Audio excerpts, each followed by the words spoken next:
In this video, I'll show you how to add the date and time to your Android home screen. First, make sure you have the clock app installed on your phone. Most Android devices come with it pre-installed. Once you've confirmed that, go to your home screen and press and hold on an empty area where there are no app icons. A menu will appear at the bottom of the screen. Tap on Widgets. Scroll through the list until you find Clock and select it.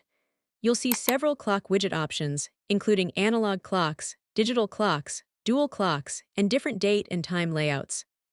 Choose the widget you like and tap Add. You can then drag and place it anywhere on your home screen. If you'd like more customization options, open the Google Play Store and search for clock widgets.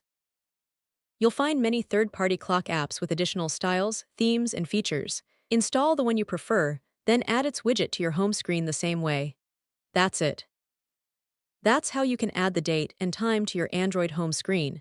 If this video helped you, don't forget to like, subscribe, and thanks for watching.